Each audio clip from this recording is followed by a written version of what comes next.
Good morning to those of you that are joining us. We've got everybody sitting in a waiting room and just entering into the virtual webinar this morning. For those of you that are just waiting for things to get started, I'm Kelly Chambers with Alberta, British Columbia Seed Growers, and I will just let you know that we have in excess of 149 participants that have registered for the event, and we're very pleased to see this kind of interest in a late season webinar. And our entries seem to have somewhat stabilized. So I'm going to invite Lori Hayes of Saskatchewan Seed Growers Association to start the agenda for the day. Good morning, everyone, and welcome to our SeedTalk Prairies webinar for 2023. Today, we're going to tackle the topic about seed vigor testing, and we're very appreciative of the speakers that we have lined up to give some information, and also really appreciate all the people who have registered to participate. So we'll just start with a little bit of housekeeping first. The meeting is going to be recorded, number one. Everybody will be on mute during the presentations and the Q&A. If there's an echo, you have both your phone and computer on, so press pound and your participant ID number, pound on your phone, and the computer will be disconnected. If you have technical difficulties, text Jeff at 403-975-9981 or email him at jeff@colesag.com, and we will put that information into the Q&A so that you can see it. And again, the seminar is being recorded. There's two ways to ask a question. First, you can type it into the Q&A at any time, and then when we get to doing the questions component, then we will call you up to speak, or you can raise your hand if you want to ask a question directly. So you push the raise hand button at the bottom of the page, and we will unmute you. Remember to unmute yourself. Either press the microphone icon or *6, and then mute yourself again once you're done with your question. So that's the raise hand down. You can see on the two bar ones. Then once you've got it up, we'll mute you and then lower it when you're done. On the mobile device,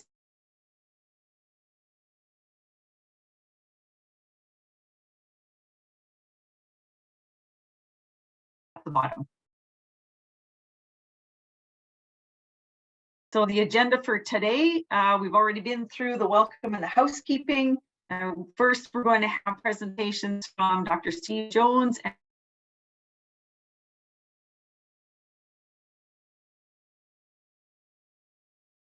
We'll lead a round of questions, and that's a time where you can pose your questions to our presenters today, and we hope to adjourn by noon.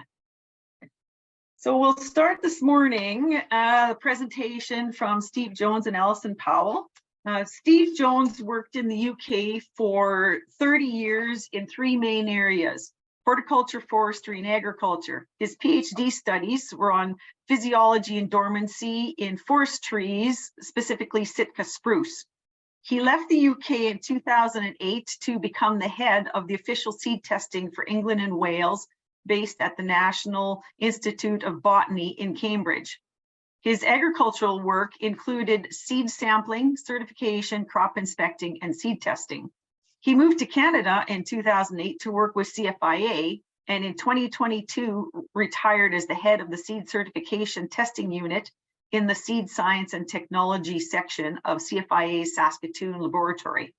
Both the National Institute of Botany and CFI laboratories were, and still are, International Seed Testing Association, and that's called ISTA for short, and you'll hear that a few times today, accredited seed sampling and testing laboratories.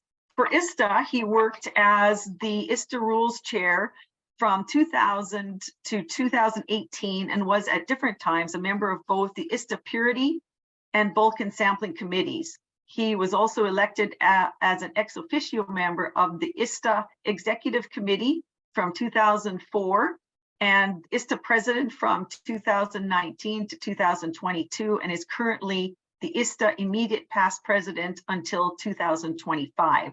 He's also the Executive Committee Regional Director for North America. His other ISTA interests include analyst training, sampling, and Q&A, quality assurance, being an ISTA technical advisor for ISTA's lab accreditation scheme. Alison's introduction.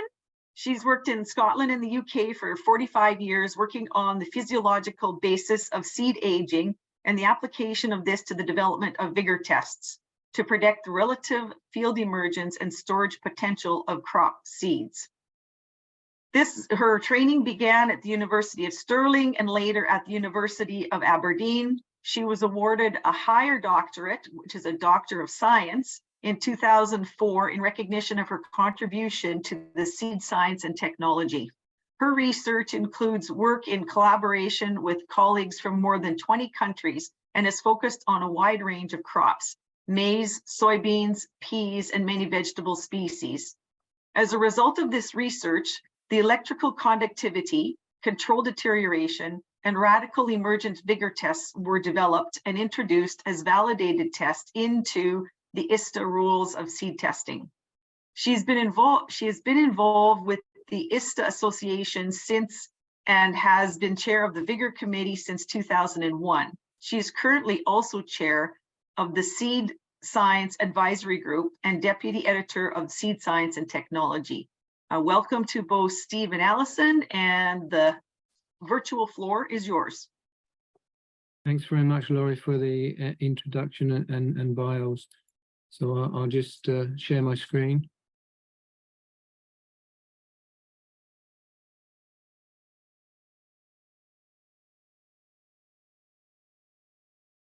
So is that showing okay for you, Laurie? Yes, thank you. So as the introduction, I'm going to give the presentation on behalf of Alison and myself today, but Alison's going to be available for questions after this and provide more of the technical background. My role here today is to give you an overview of the International Seed Testing Association, ISTA, and in particular the Vigour test methods that already exist in the ISTA rules. So I'm going to start with what ISTA is and what it does, and then talk about how ISTA achieves standardization in its seed test methods. There are the international rules for seed testing, ISTA rules, and in those there are standardized methods for germination, purity, other seed determinations, moisture, and also Vigour. So it's Vigour that we're going to focus on today. And we're also going to talk about in general why Vigour testing is important and what makes a good Vigour test method. I'd like to acknowledge that I'm speaking from Saskatoon, Treaty 6 land and home of the Métis. And as well as ISTA meetings that I'll mention at the end of the talk, there's an American AOSA Association meeting in Saskatoon in June this year that you may want to go to. So a quick reminder on what ISTA is. It's a global non-profit association of seed testing laboratories and individual seed professionals.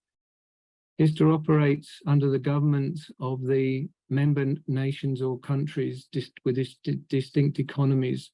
So the governments have voting rights within ISTA as ISTA members, and therefore the methods that are approved annually at the ISTA meetings are internationally approved. The first meeting of ISTA was in 1924 in Cambridge in the UK at the National Institute of Agricultural Botany, where I worked just before coming to Canada. ISTA has a global membership. Over 83 countries, distinct economies there have potentially have voting rights. And there are over 240 laboratories around the world. 150 of those are accredited, and accredited means that they can issue Orange International or Blue International certificates. They partake within proficiency testing, and they're also audited on a regular basis by ISTA technical and systems auditors. What ISTA does within the methodologies and the things that ISTA wants to look at are four main pillars and areas. There's the international rules for seed testing, and they give these standardized methodologies. There aren't standards like you think of for Canada #1, like 85 or 95% germinations or freedom from different weeds, but there are the standard methods to how to do a germination test, how to do a vigor test, how to do moisture tests, and how to look for the purities. And those results are issued in a standardized way onto the Orange International or Blue International certificates. The international standardization is achieved by having accredited labs, and those accredited labs are audited on a regular basis. And there are internal and external proficiency tests required. So therefore you get that standardized reporting and uniformity in seed testing that ISTA aims for. Underpinning the methods of validation studies before something can be added to the ISTA rules.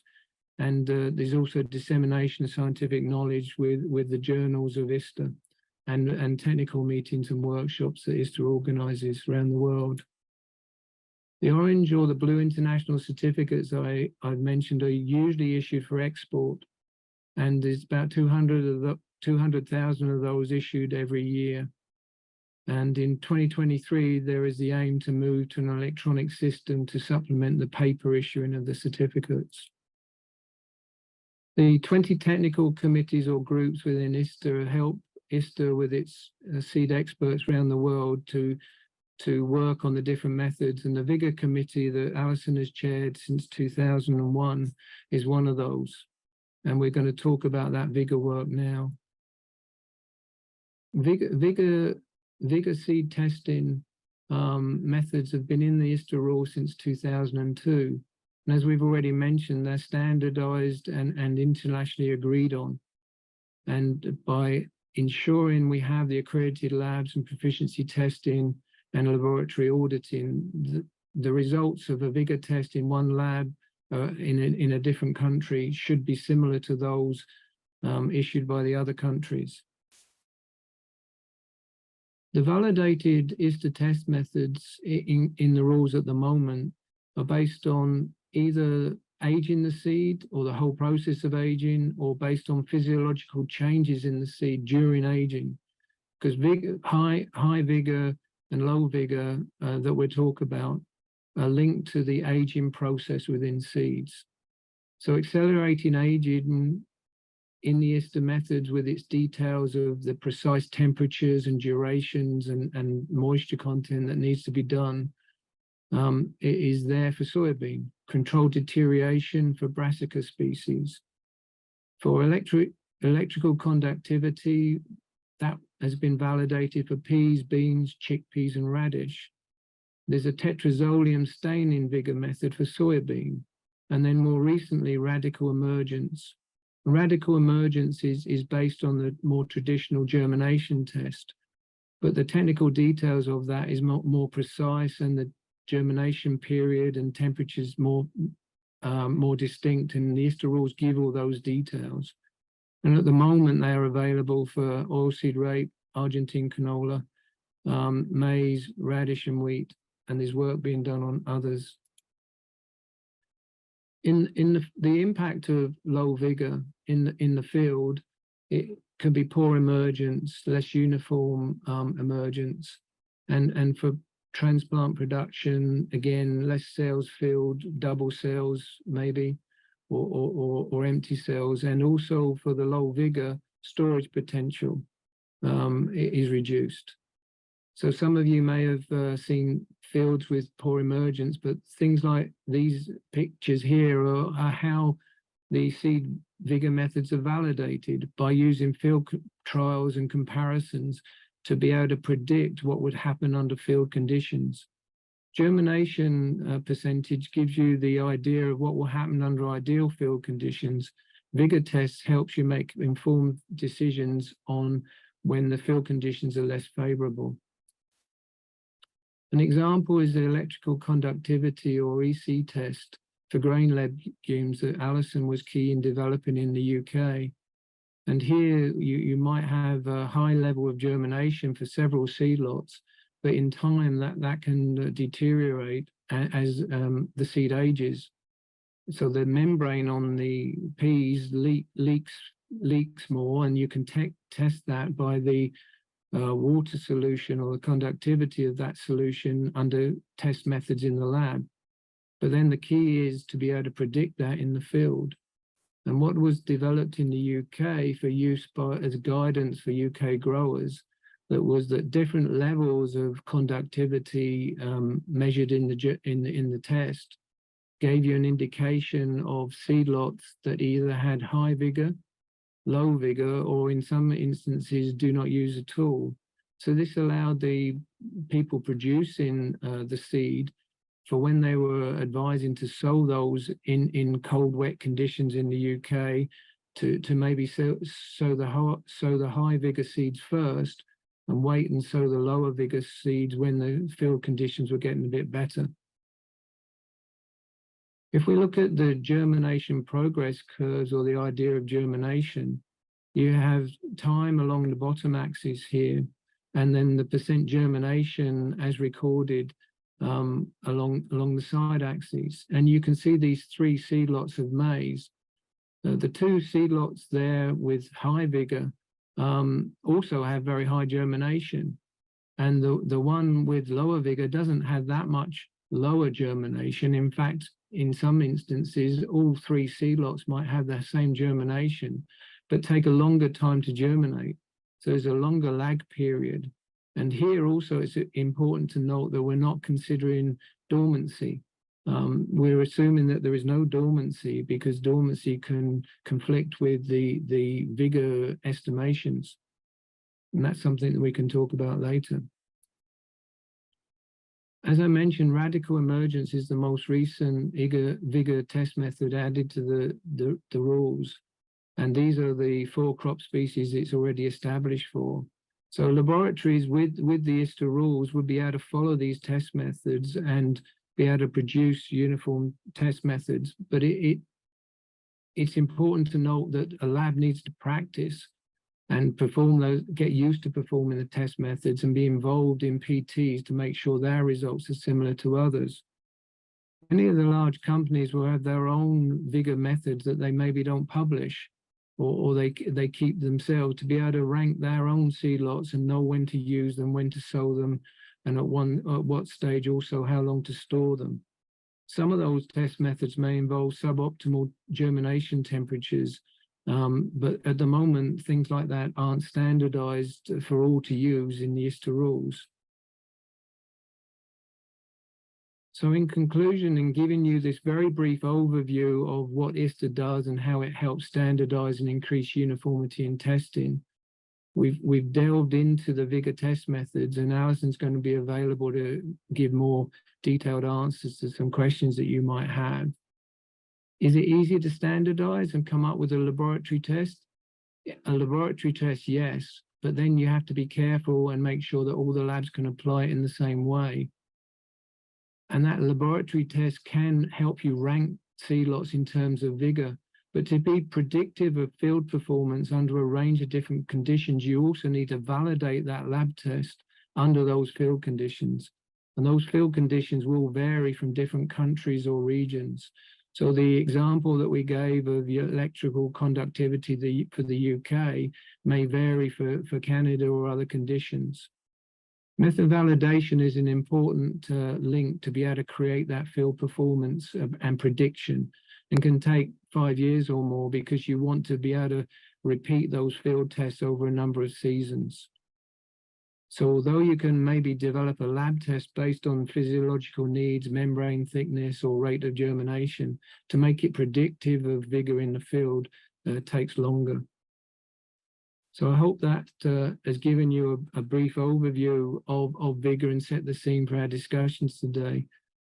Just a reminder that if you wanted to know more about ISTA, there is an annual meeting for ISTA in Verona this year in June. And there's the 100 years of ISTA in Cambridge in the UK in 2024, or a larger meeting with scientific papers in 2025 in Christchurch, New Zealand. Thank you.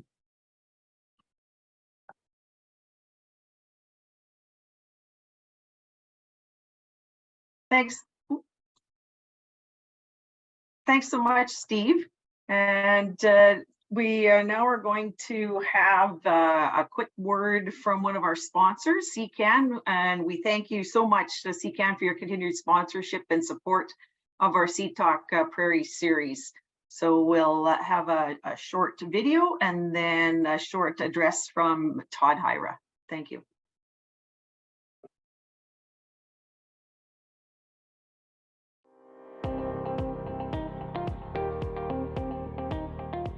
Earth will be home to nearly 10 billion people by 2050. Canadian agricultural exports will be more critical than ever before, especially high-demand crops like wheat, barley, oats, flax, soybeans, and pulses. And it all starts with the seed. But how do Canadian farmers stay competitive with the best varieties for their farm? The answer is having many, many local seed companies who select, grow, and process the best seed for each region. There are over 600 of these that together form SeedCan. So SeedCan is not a seed company, but an association of independent businesses. By collecting a small royalty across millions of acres, SeedCan has returned over $100 million to plant breeders. Together, SeedCan members fund development of new varieties in partnership with universities and public breeding programs, ensuring that farmers have the best genetics developed in Canada for Canada. Genes that truly fit their farms. But SeedCan also works with international partners who develop new traits vital to making modern agriculture more efficient and sustainable. Combining these technologies with the best genetics is key to our collective future, and it has made SeedCan the largest supplier of certified seed in Canada. Since SeedCan operates as a not-for-profit, both farmers and plant breeders know that when a variety is distributed through SeedCan, they are dealing with a partner that maximizes the value they receive. That's what makes SeedCan Canada's seed partner.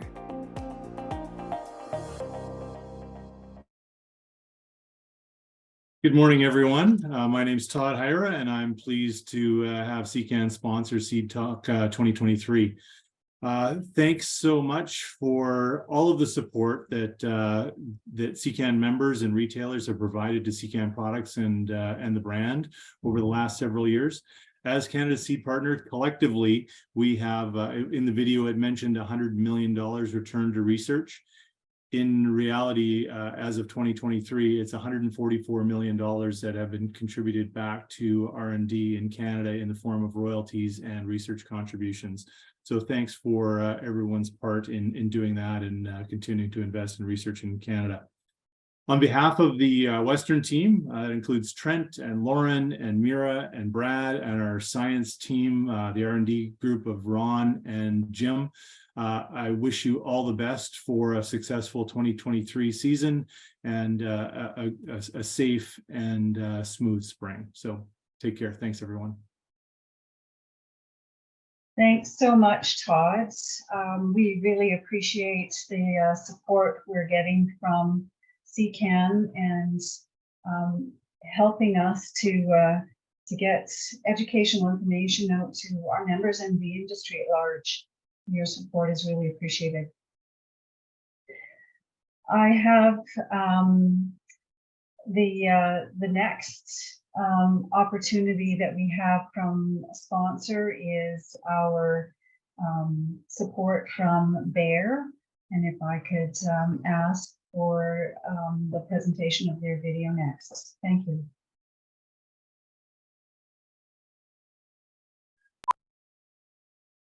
Bayer Crop Science is ready for takeoff. With more investment in research and development, more innovative solutions, more cutting-edge products, and more ways to excel from seed to harvest.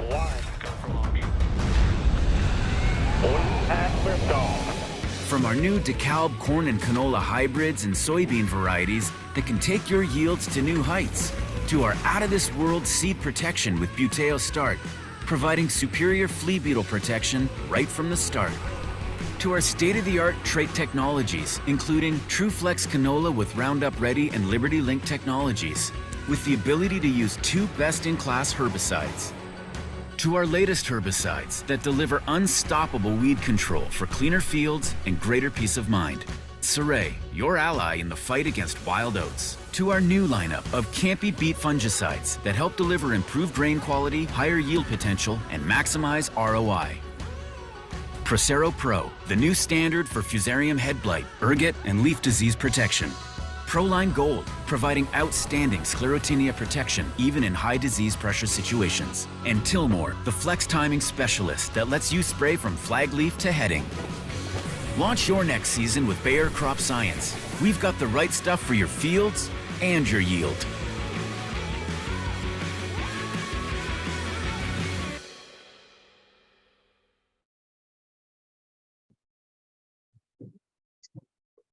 Good morning. Thank you to Bayer as well. Our sponsors are a critical piece of bringing presentations like this together. Their support is greatly appreciated. We had Bayer sponsorship in both from both Alberta and Saskatchewan, and again, we really appreciate that.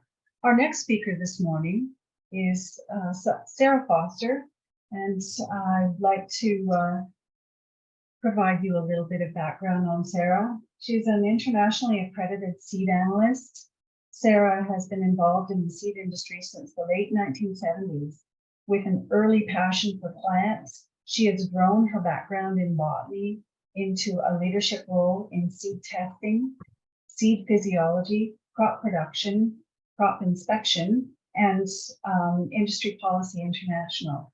She strongly believes in bringing the new ideas and innovations into the lab and the field for clients. She studied and qualified as an accredited seed analyst at the National Institute of Agricultural Botany in Cambridge, England. Her career began as a seed analyst at Sharp Seed International in the UK, and later, after immigrating to Canada in 1984 with the United Grain Growers. In 1989, Sarah started 2020 Seed Labs Incorporated after Agriculture Canada began to privatize seed testing. 2020 Seed Labs continues to be a highly accredited independent lab with 3 locations with industry-leading innovations, including research trials and novel testing. 2020 Seed Labs has grown to over the last 34 years, and along with the Nisku location, they provide services in both Winnipeg and Chile. 2020 Seed Labs is an authorized ISTA laboratory and CFIA accredited, along with holding membership in Seeds Canada, CSGA, and SCST, oh man, and ISSF. Sarah was the recipient of the Canadian Seed Trade Association 2015 Seed Achievement Award, and in 2017 received an Outstanding Service Achievement Award from the Association of Alberta Seed Plants. In 2018, Sarah was a winner of the Business Edmonton and Business Calgary Entrepreneur of the Year. She's held various executive positions with the Commercial Seed Analysts Association of Canada, including the National President. As a technical auditor, Sarah is also involved with many committees, associations, and International Seed Testing Association. Sarah, if you would just maybe provide a morning greeting while I bring up your presentation.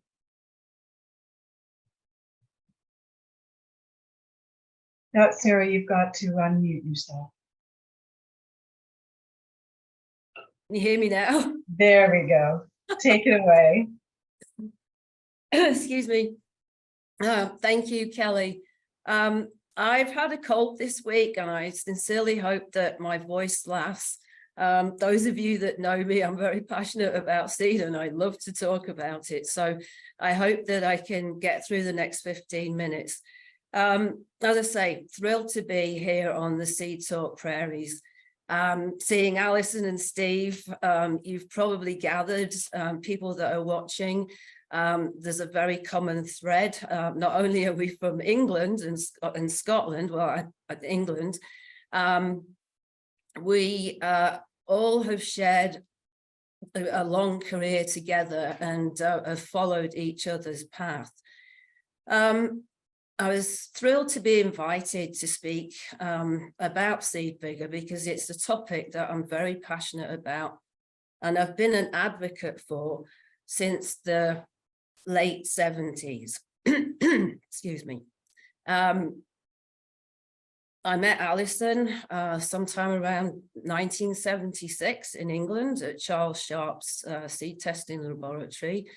And we were an early part of the CD testing that she was working on. So you can imagine when I came to Canada, Vigour was something that I felt we needed here. And so I worked along with a number of different industry people and have developed methods that work for them.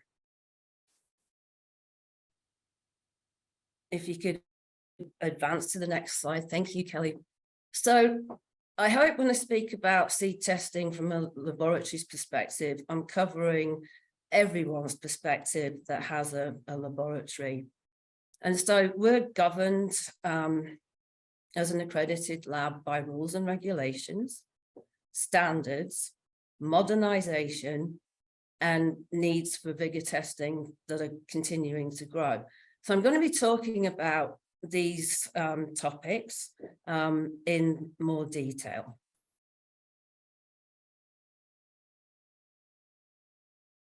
So Vigour testing in Canada is based on the use of the Association of Official Seed Analysts Handbook, the International Seed Testing's Handbook for Vigour test methods, and although the Canadian Food Inspection Agency doesn't have anything in terms of a standard for rules and regulations around Vigour testing, we are at liberty to use the International Seed Testing Association rules or the AOSA.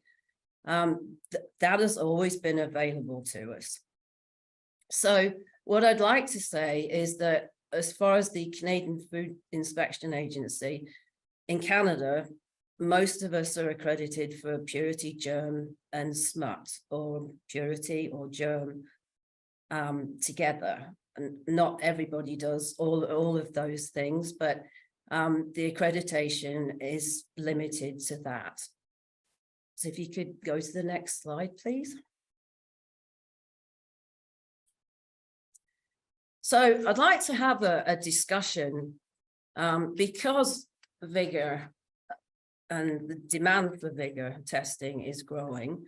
And we can probably leave this until the end, but just to give you an idea of what's happening at the moment.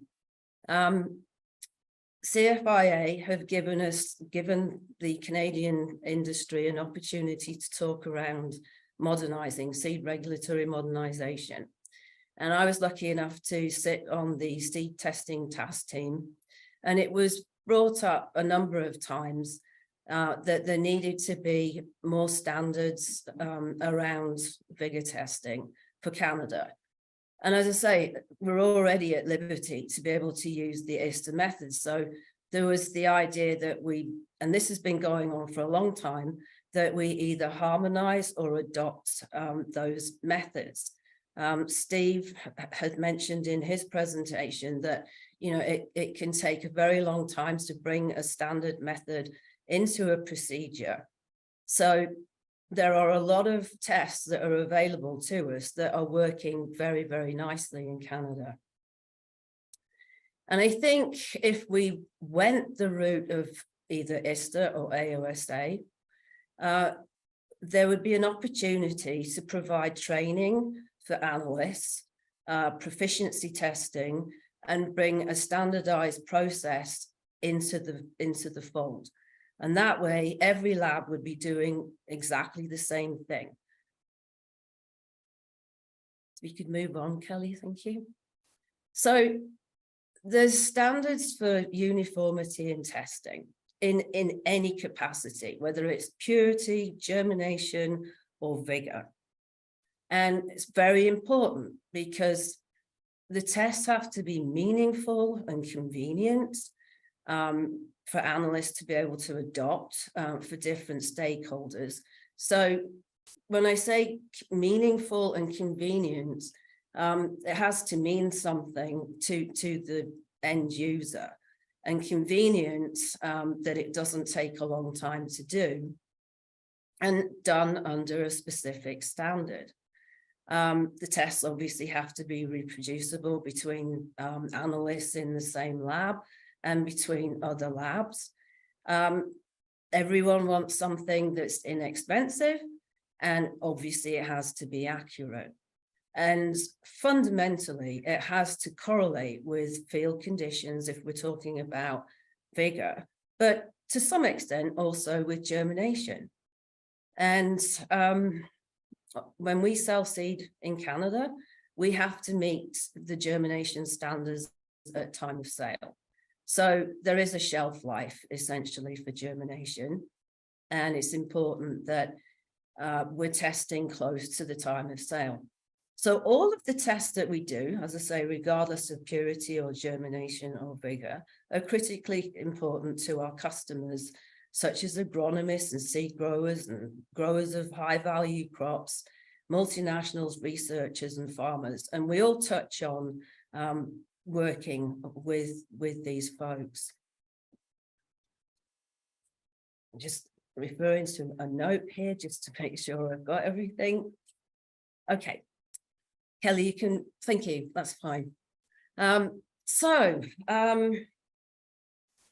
seed quality components that we're typically looking for in germination there's many actually, and environmental factors during the time that the seed is growing, the plants are growing, has a big impact on the quality at the end of the day. And we typically see a number of different situations throughout the season. So on the top left-hand side is a picture of wheat germination. You can see there's some pathogens there, could possibly be fusarium, but an analyst isn't trained to be able to see that on the paper, on the germination paper. But obviously this particular lot has been affected and it is causing some issues with the germination. So when we do a germination, we're looking for the total capacity of that seed lot to provide normal seedlings under optimum conditions. When we see field emergence and uniformity, the slide at the bottom with the peas, you could see here that there's obviously some issues with mechanical damage. And when we see mechanical damage, it's usually quite severe. And in this case, you can see the seeds to the right have got lots of splits, cracks, and it's affected the growing points of the pea. And it's only the 3 on the left-hand side that are normal. So if you were, and this is done again in optimum conditions in the laboratory, this is a germination test. And you can see that this would not potentially be a uniform lot. And it certainly isn't going to store for very long. And again, up on the top right-hand side, there's some root damage. This has possibly been caused by the use of a desiccant, and obviously has impacted the ability of the root. And again, this could potentially affect storage, because we know that in the presence of toxicity, the seed lot can deteriorate very, very quickly in storage. And on the right-hand side at the bottom, this is a typical example of frost. And again, Frost is something that we need to be aware of in a germination test, because frost essentially ruptures the seed cells, and it can work to affect the storage ability, and not only the storage ability, or storage ability, but its ability to develop into a normal plant. So all of these tests that we do have been refined to a very high level of reproducibility and done under very strict guidelines. We do lots of proficiency testing, and all of this work is done under accreditation. Kelly, if you could move to the next one, please. So when we look at seed vigor testing, there's certain aspects that we're looking for.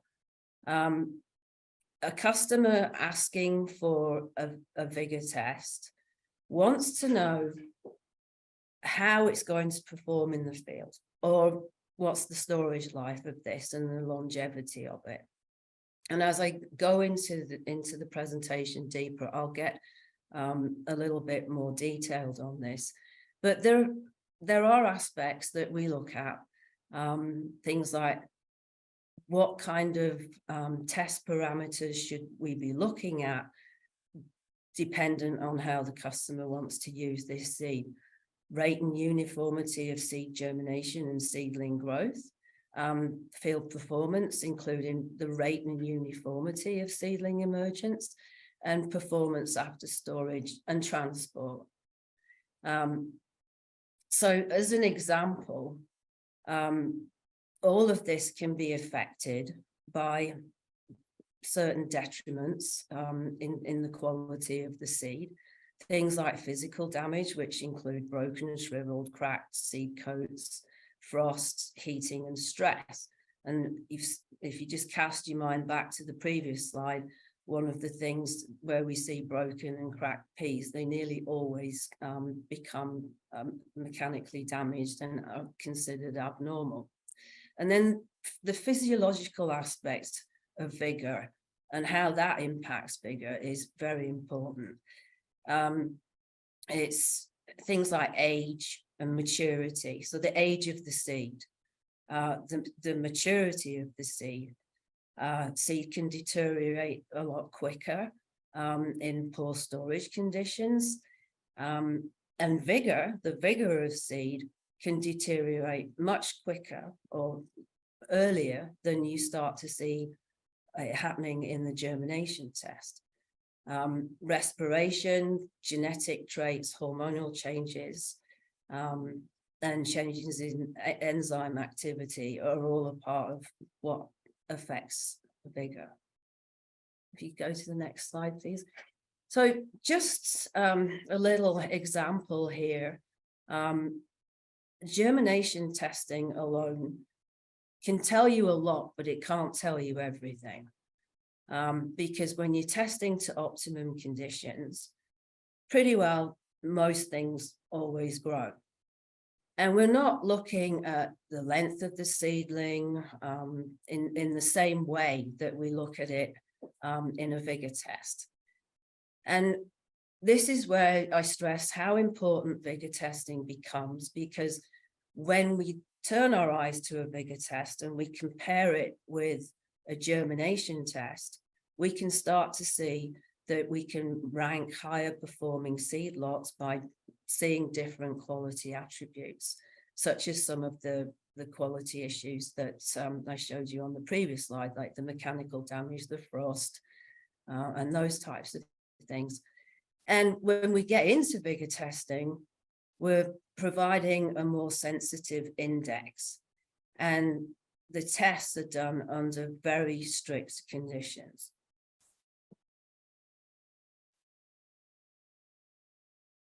Now, the reasons for testing, there are many.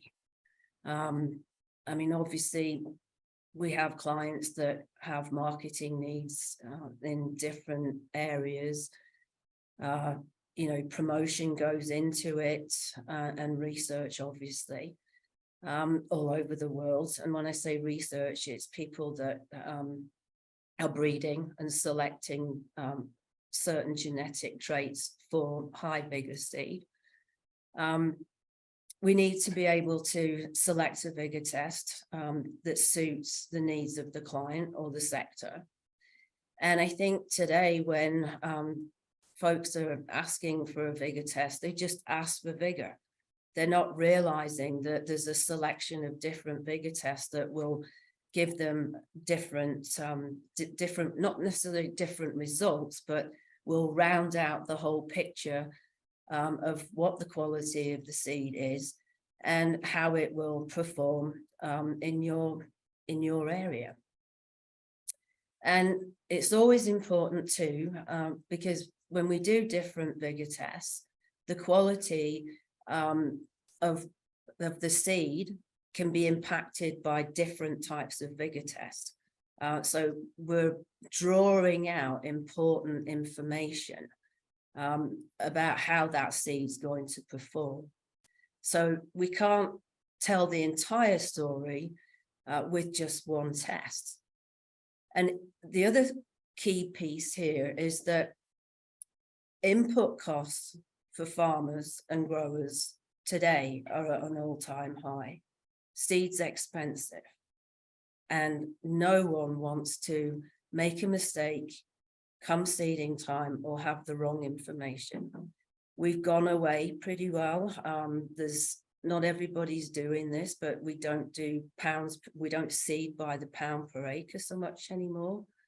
We're looking at seed as a unit in the soybean world and the corn world.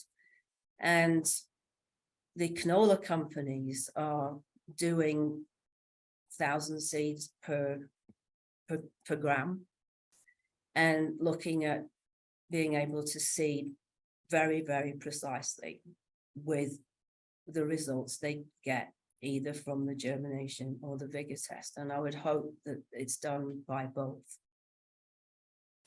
If you could move on to the next, thank you. So, as I was saying, there's a number of different tests that are available, and Steve spoke to the tests that are validated by ISTA.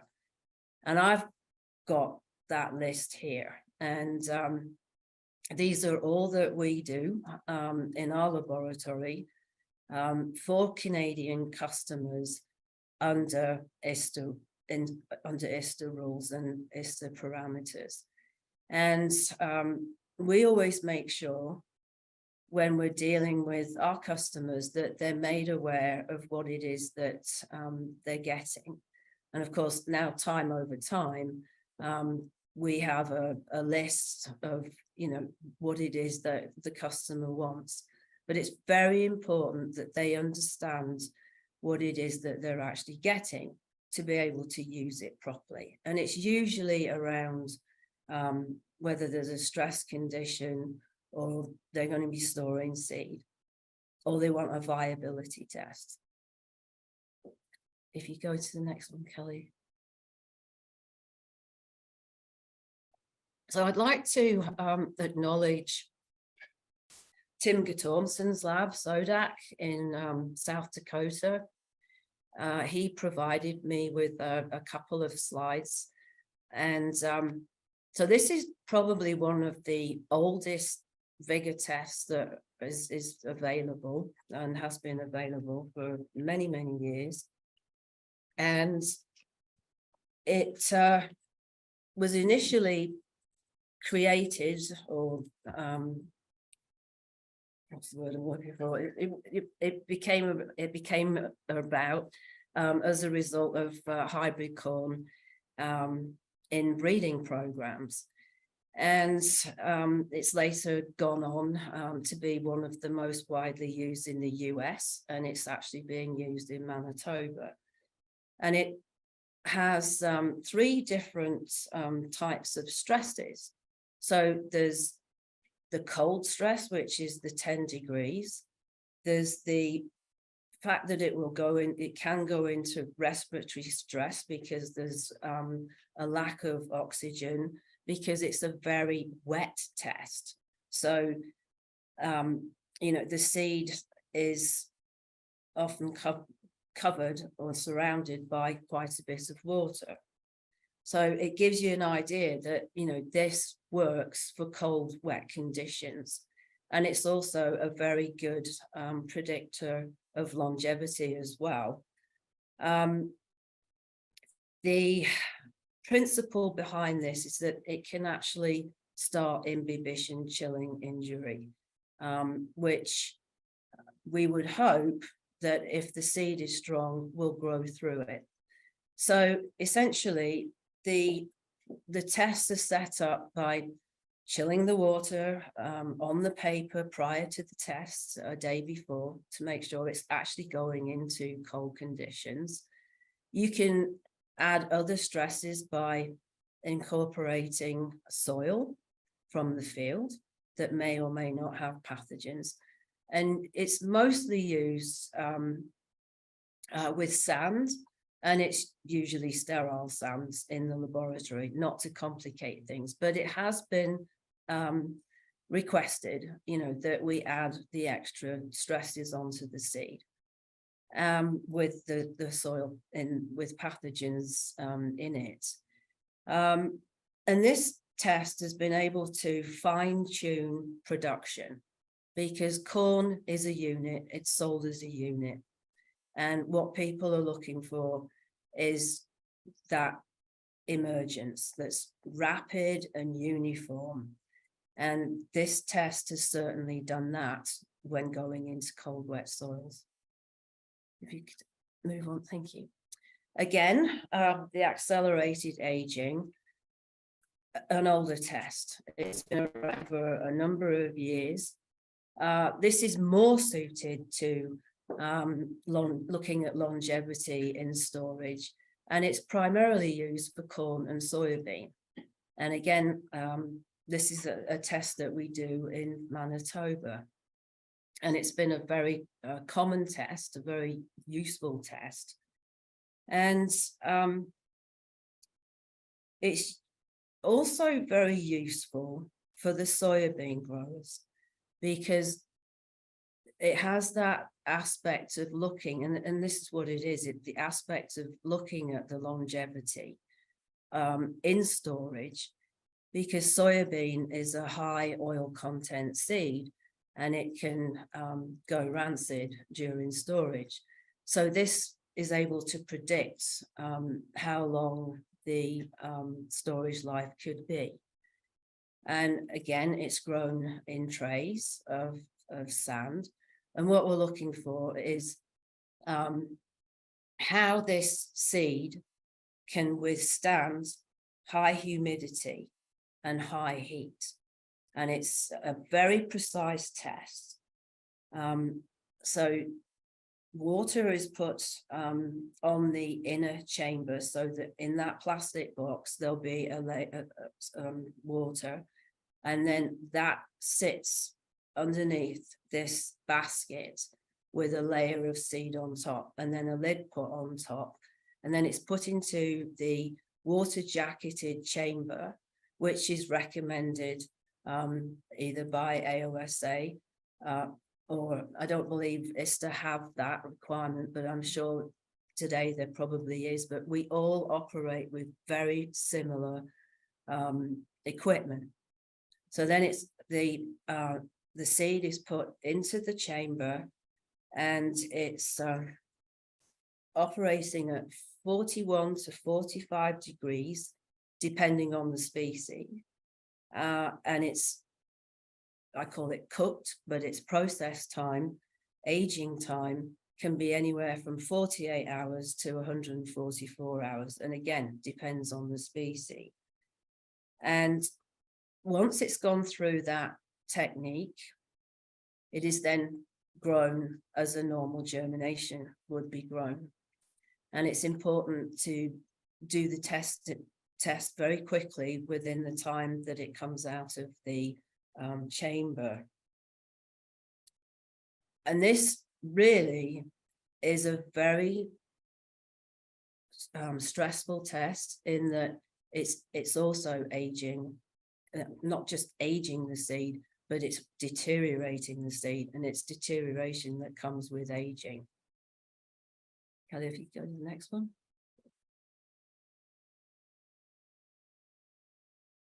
So I'm going to go away just briefly from the standard tests that we have in ISTA. This by no means is an ISTA test, but this is a test that we've been using since the early 90s.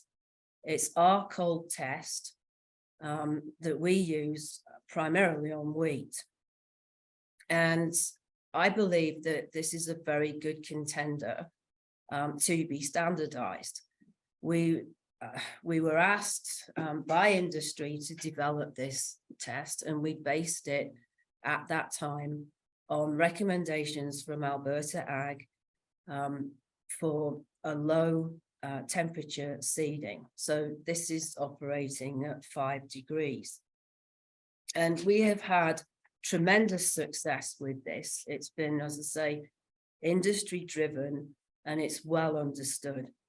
And we've been able to pull out lots that in germination are high performing because when they're grown in optimum conditions, we're not necessarily seeing that there's going to be an issue or there is an issue. But this test has pulled those attributes that, you know, we want to see out. And as I say, it has extremely good merit, and it's been widely used here in Alberta, Saskatchewan, and Manitoba. Kelly, if you could go to the next one. So this is controlled deterioration, and this is one that Dr. Alison Powell had a lot to do with back in the 70s. And it's widely used in Canada for canola. And it's probably, in my opinion, one of the most stressful tests that you could ever impose on seed.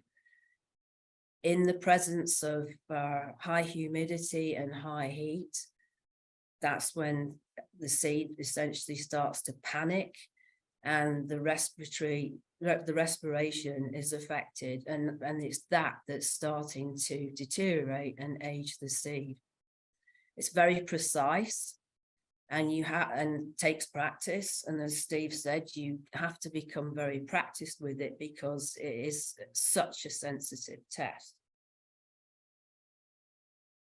The method essentially is to weigh the seed sample, determine the moisture content, and equilibrate the seed to 20%, so that the whole lot that you're testing is at 20%.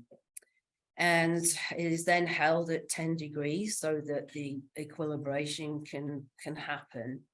And then it's put into a chamber operating at 45 degrees. And this can be from 24 hours to 48 hours, depending on the criteria, but it's generally around 24 hours. And then once that 24 hours is up, it's taken out of the chamber, the moisture content is determined again, and then it's planted within an hour of it being taken out of the chamber. And it's essentially planted just like a germination. We follow the germination methods for this. And then we would run another germination alongside of it that hasn't had any of this deterioration conducted on it. It's become, in my mind, a very good tool for the industry. And it's something that we use quite widely. And what we're seeing is that the results from the Vigour test correlate much better with field emergence than the germination alone would do. If you could go on to the next slide, Kelly. And then, as Steve had said, radical emergence. This is new. This is a new test that's been introduced recently. It's been used on canola, corn, radish, and wheat. And I've got experience with it in canola and wheat. And what we're looking for essentially is that rapid, uniform germination that happens in a synchronous way, in that every seed is doing the same thing at the same time. And what we're looking for is it's like the germination test, as Steve said, in that there's no stress on it. What we're looking for is how quickly can these seeds break the surface. And what we're looking at is that the wheat generally takes around 48 hours to get to a 2 millimeter growth stage. And what we're looking for is that all the radicle and the colorizer are present. And with the canola test, we're looking at it after 30 hours and making sure that the seed coat has broken and that the radicle is protruding. And here you can see on the wheat, most of the wheat has germinated, and again on the canola, most of the canola has germinated, and they're all doing the same thing at the same time.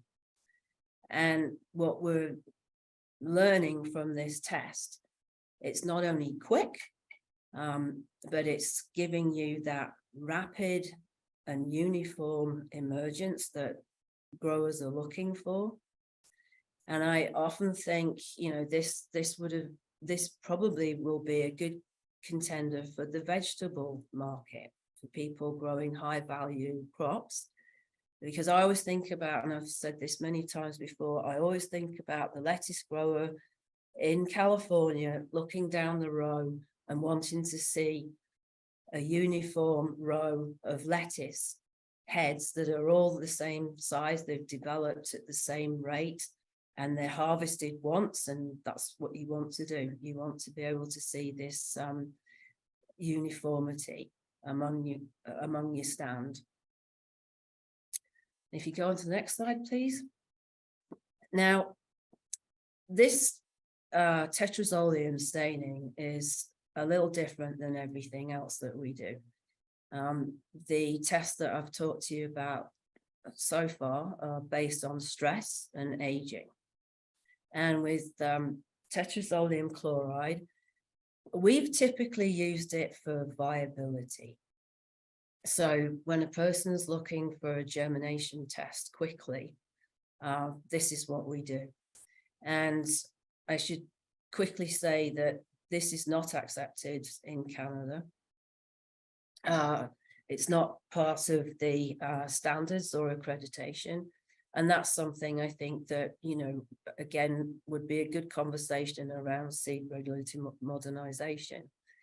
So I think it's pretty self-explanatory what's happening here. We use a 0.1 solution of tetrazolium chloride, which is a soluble salt, and it stains the seed pink or red or not at all. So if it's not staining the embryo and all the important areas of the seed, it's clearly going to be dead. And in this case, it's probably old seed that's deteriorated and died off. And on the right hand side, you can see that a nice pink, and all the important areas of the embryo have stained. And as I say, we have typically used this as a viability test, and compared to a germination, we're generally plus or minus 5% of the actual germination. But it has been used for Vigour. And again, it's a quick test that can move product to the market in a Vigour situation. And when we're looking at it from a Vigour standpoint, we look at it a little differently than we do for viability, because we're looking for time of staining. So if the seed stains quickly, it's not vigorous because it's either bruised or damaged or cracked, and the stain is taken up very quickly. So we're looking for a nice longer period of staining, and generally speaking, pink, the lighter pink color tends to be the seed that's more vigorous. And again, it's one of these tests that you've got to be very specific about, and it needs a lot of practice. And it has shown a lot of merit when practiced for the use in Vigour testing. And the results are reported as a percentage. Steve mentioned that Dr. Alison Powell also was very key in developing the electrical conductivity for field peas in England. And her work has been a huge contribution to the Pulse Grower Research Organisation in the UK. And it is, again, a test that needs to be practiced. It's very useful on a number of different crops, I believe, but it's primarily one that we would only really use on peas. I know that it has been used on canola. So the principles behind it are as when you soak seed, and it has to be precise, you have to use deionized water at 20 degrees C, and leave it in the water covered for 24 hours and at 20 degrees C.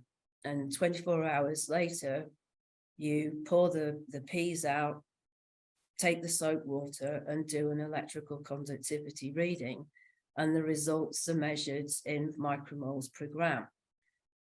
Now, more mechanical damage, broken seed, that type of thing will release leachates into the water. And those leachates are sugars, starches, carbohydrates, enzymes, that type of thing. And we can pick that up, that's in the soap water, with the electrical conductivity meter. And because the results are expressed in micromoles per gram, there's a 4 Vigour factor that Steve had shown you. So it's looking at, is it suitable for early sowing, high vigor, early sowing with some risk, moderate vigor, or not sowing at all, because the seed is damaged and it's aged or it's deteriorated. And we often find there's a correlation here, and certainly have in the past, when there's a lot of mechanical damage, we'll pick up higher readings of leachates. We want to avoid planting mechanical damage seed because when they leach sugars and starches into the soil, it can have an effect on how the pathogens will move to the abnormal seed and essentially could affect the normal seed. And that's certainly true in different soil types like grey wooded or anything with a lot of trash, essentially, because there's lots of pathogens on trash in the soil. You move on to the next one, please. I was actually expecting one more. This is why Kelly's running my presentation. We've had a little bit of a formatting issue.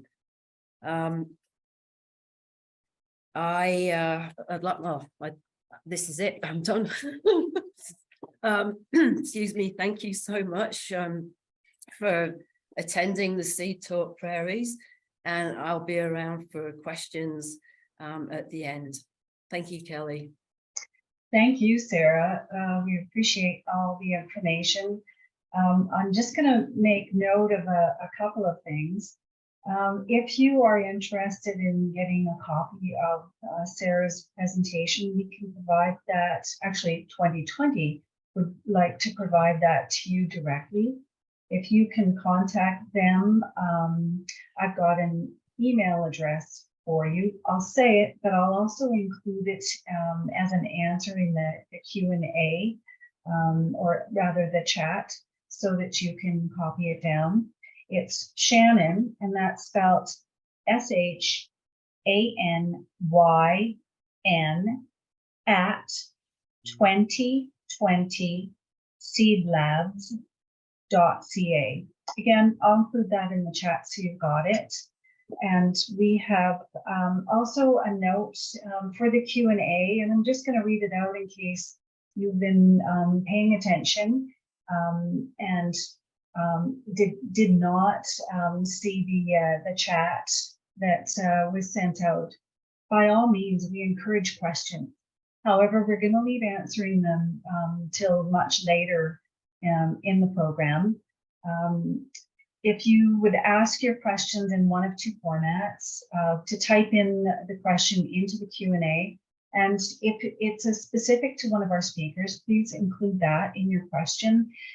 They can either type you an answer in the Q&A or answer the question live later in the program. If you want to speak, raise your hand and we will unmute you so that you can be heard. And that we will encourage you to do again later in the program once we open the general question and answer. Thanks so much. Now we would like to hear from Lewis M. Carter.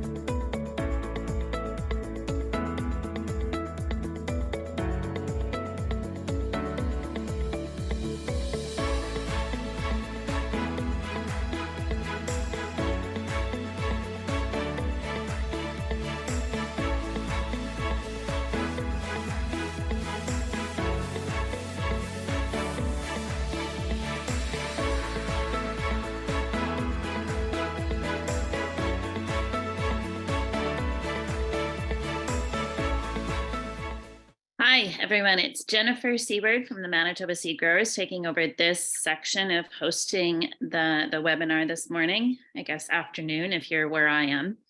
Our next speaker is a seed grower from Manitoba here in Canada. I know there's some international folks on the webinar today, so I'm addressing them. Quick bio for Tracy. She is a second generation seed grower who, along with her parents, operate Court Seeds in the Plumas area of Manitoba. She's a Bachelor of Science in Agriculture with a focus on agronomy and spent 5 years in the industry before deciding to join the family seed business in 2013. Tracy has 10 years of seed growing experience and is currently serving as a director on the Manitoba Seed Growers Association. And I'll add, she's blazing a trail. She's the first female director on our board. So we're excited to have her. I can go ahead, Tracy. Okay, thank you, Jen, for that introduction. And thank you everyone for joining us today. I'm excited to see how many people have actually decided to tune in today.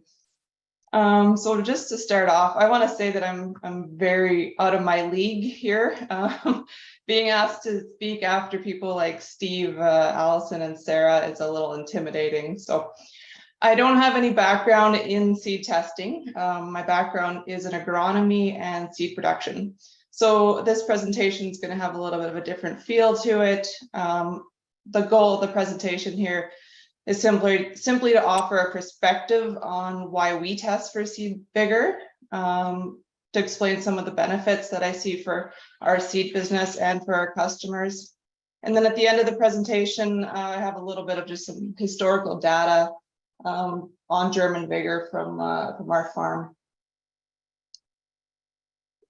So just a really brief background about our operation. So our farm name is called Court Seeds. We've been producing pedigreed seed in the central Manitoban region since about 1982. So the business was originally started by Randy and Janine Court.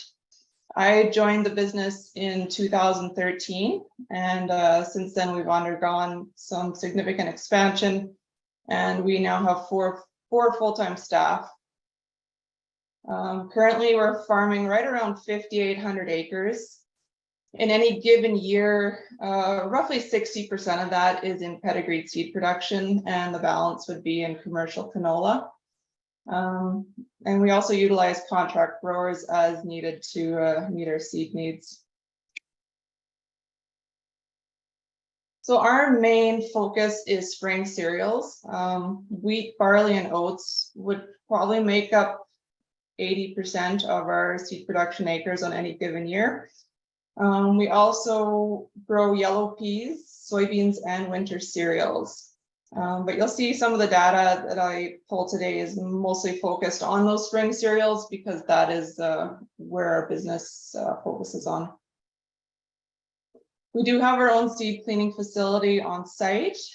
So we grow the seed, we process it, and then we also retail. Our retail business consists of bulk pedigreed seed, custom seed treating, and as well as bagged products like canola and corn.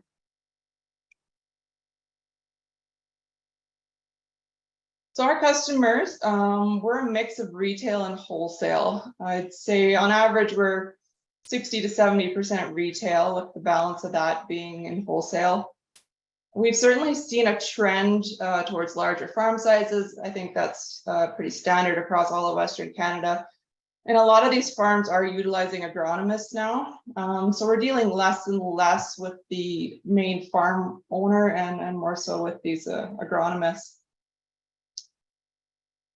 Agronomists often request both germ and vigor. They seem to be very knowledgeable in that field and kind of what the differences are between them. Farmers are maybe a little bit less aware, but we do see that changing.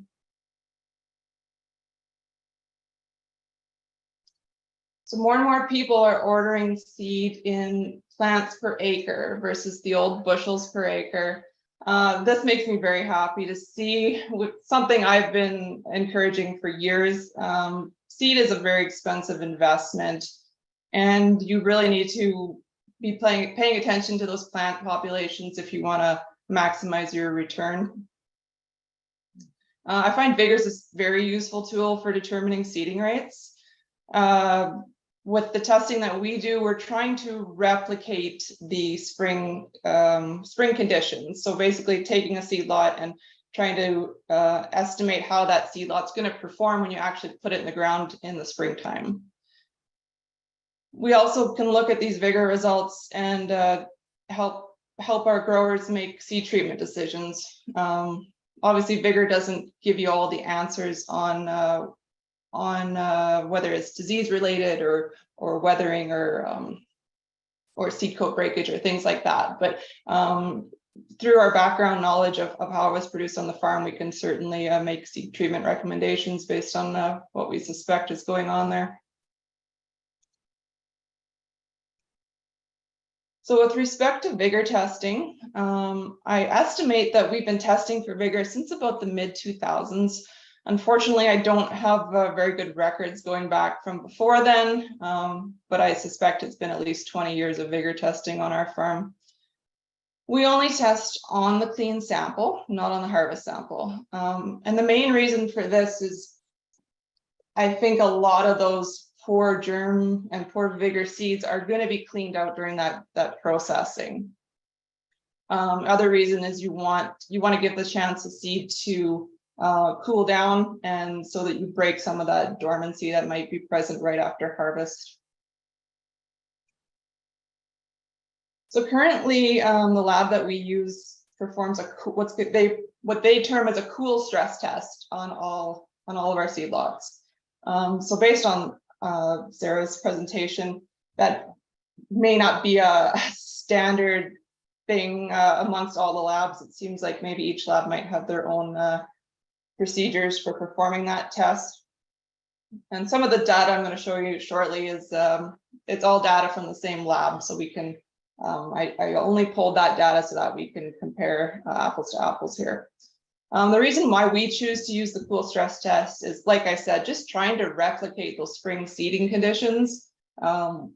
While germination is a really good indicator of what the seed's maximum potential is, it doesn't really give you that good perspective of what's going to happen in the spring. Like, I don't know about you guys, but I don't wait till my soil is 20 degrees before we start planting. So this is the ultimate goal of when we do a Vigour test. Our results have been very consistent for cereal crops. What you'll see in a couple slides is that the consistency certainly drops off as you get into poor quality seed with low germs. But for the most part, we do see consistency. Pulse crops is something that's still fairly new to our farm, so I don't have a whole lot of data on it, but it does seem to be less consistent. So perhaps maybe this isn't the best test to be using for pulse crops. I can't really speak to that, but well, we will be focusing on the cereal crops here.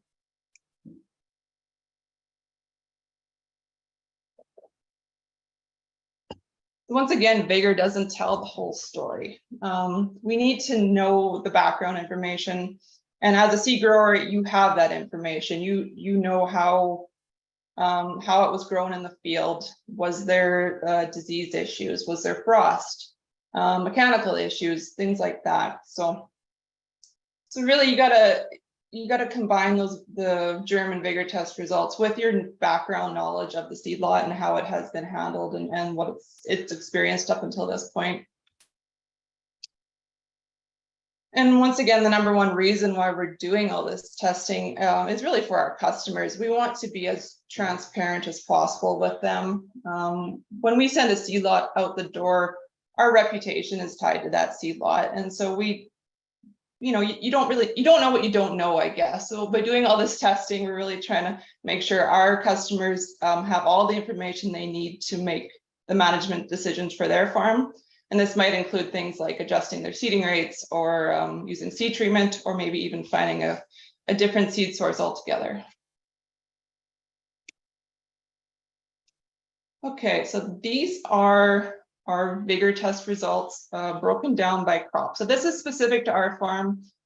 This is very raw data. There's been no statistical analysis done on this, so just take it with a grain of salt.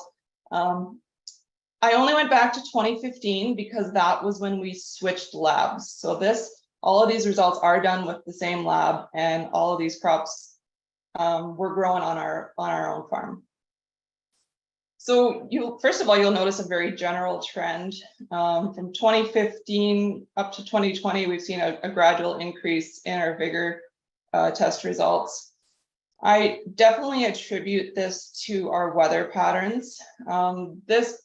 This area of Manitoba was extremely wet, starting in about 2010 up until 2017. So those specifically on this chart, 2015 and 2016 were very tough years for us. Late started in the spring for seeding, which pushed harvest back. We definitely saw a lot more disease in those years. And yeah, just probably a lot more weathering on the seed. So I think that is really reflected in this chart. One thing that really struck me as surprising, I guess, is how variable the oats germ is.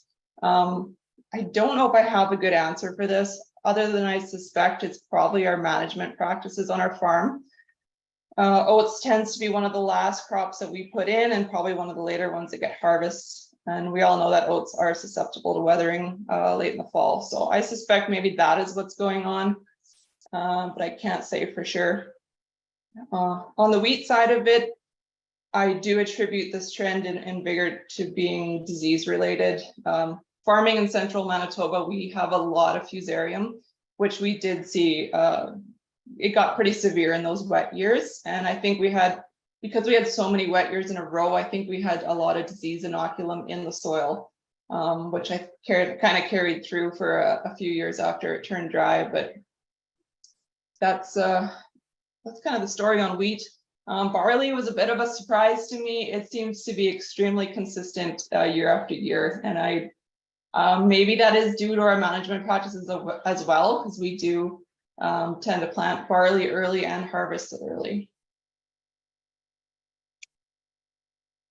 Okay, so this next slide, what I've done is I've kind of broken it down by what I consider to be the wet years on our farm versus the dry years. So the blue lines there are 2015 to 17, which were, I'd say, above average rainfall. And then the 18 to 21, we got extremely dry, particularly in 2020 and 21.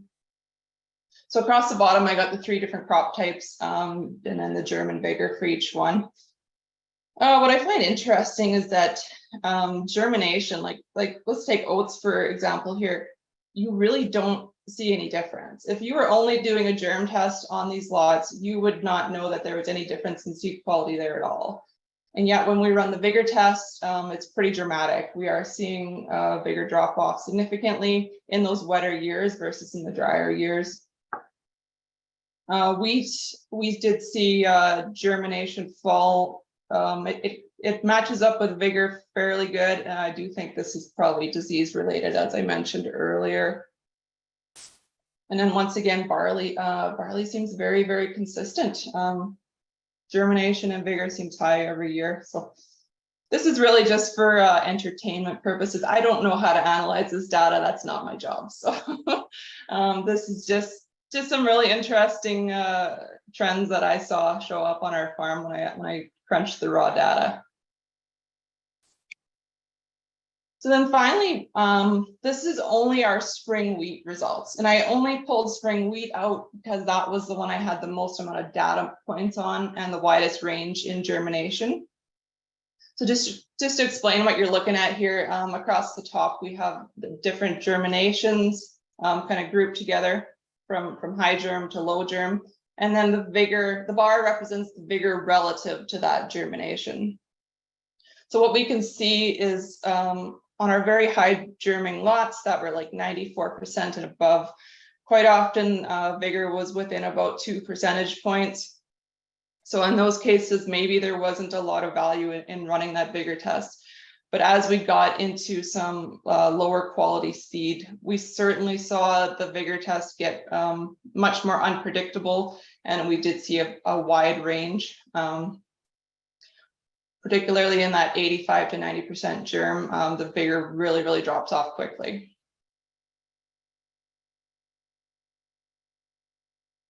So that's pretty much covers my presentation. Just a few takeaways I'd like to leave you with here. Germination and Vigour, they appear to have a very close relationship when the seed quality is high. As that seed quality drops off, Vigour becomes less predictable, and I think that's where the value really comes in testing Vigour, is just to see what else is going on behind the scenes maybe. The Vigour decreases more rapidly under unfavorable conditions than germination does. And so I think we need to consider Vigour test results when assessing seed lots and when setting seeding rates. But then, like I said earlier, this doesn't paint the whole picture. We need to be analyzing what is going on with those Vigour tests when we do get a low Vigour result. Do we suspect it's disease? Do we suspect it's weathering or some kind of mechanical damage? And maybe we need to make some management decisions based on that. Just kind of throw back to what Sarah covered in her presentation. Just be aware of what Vigour tests you're getting. I was shocked at how many different Vigour tests there are, and you got to find what works for your seed, what's going to replicate your spring conditions best. So the final point I want to leave you with here, just that Vigour testing, I feel, can help make more informed decisions for your seed business. When you get a seed lot with poor Vigour, like it gives you the opportunity to stop and ask, should this seed lot be sold? Like, is there steps that we should be taking to remedy the seed lot? Perhaps it needs to be cleaned again, or maybe it should be sold with a seed treatment on it. And then finally, just conveying all of this information to your customers, I think helps build a lot of trust. The fact that you are maybe admitting to them that you maybe don't have the highest quality seed, it helps them set very realistic expectations of what they're going to get when they put that seed in the ground next year, and ultimately allows them the opportunity to make management decisions, maybe increasing seeding rates or finding different seed sources. And I think that goes a long way into building respect and trust with your customers. Ultimately, we're trying to eliminate any surprises in the field. So that concludes my presentation. I have included my email address there if anyone wishes to contact me. And I just want to thank you all for tuning in today.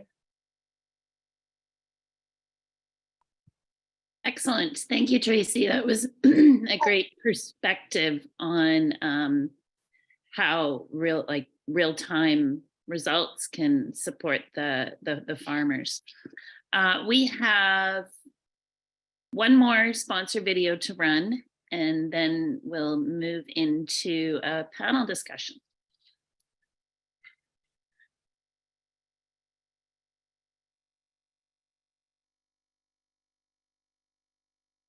What is the role of a modern seed testing laboratory today?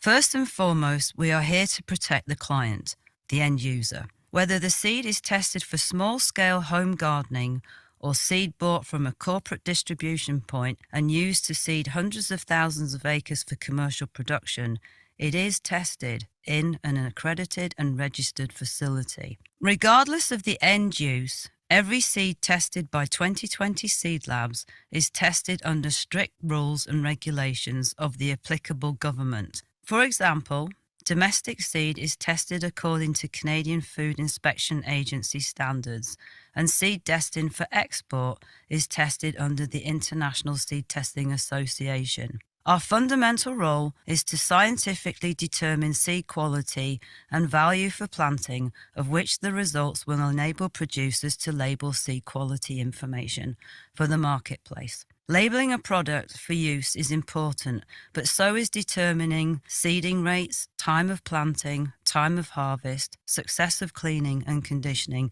and longevity in storage. A seed testing facility like ours is the one-stop hub for all of our clients' needs. Seed producers used to depend primarily on official state seed laboratories. However, today there is more dependence on private laboratories for their service testing. Our client base has expanded to service the seed industry to certified seed growers and farmers, gardeners, homeowners, and nurseries. And we're also proud to contribute towards research where we coordinate with breeding programs as well as assist with preserving existing genetic material. One of our fundamental roles is to conduct a germination test that will determine how the seed lot will perform in the field. So how do we ensure that the results we give you stand up in the field? Reproducible germination results require uniform test conditions. Seed testing rules prescribe standardization for everything from substrates, growing conditions to the evaluation of the seedling. In our establishment, we run a control or a check sample to detect if our equipment or staff are having an off day. Repeatability and accuracy give our end users the insurance for the quality of the seed, so that it can be bought and sold with confidence and ultimately perform in the field. Our role will continue to evolve as the world's expanding population is realizing that agriculture is the most important sector on the planet, and modern-day testing will continue to expand as it's needed.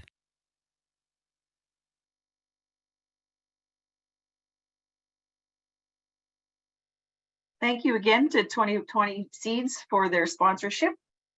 We're going to now move into the moderated panel discussion.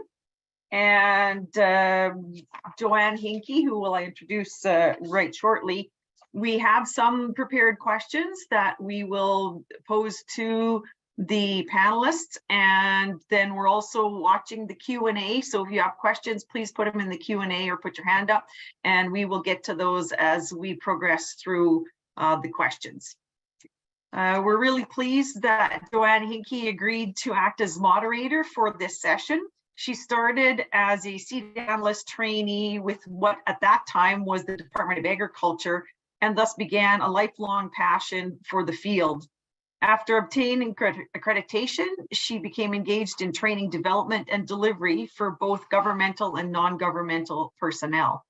Over time, Joanne became the purity supervisor, and in this position, she became actively involved in quality management, which included responsibility for the quality and technical management of the Canadian Food Inspection Agency's Seed Science and Technology section in Saskatoon, which is ISTA and ISO/IEC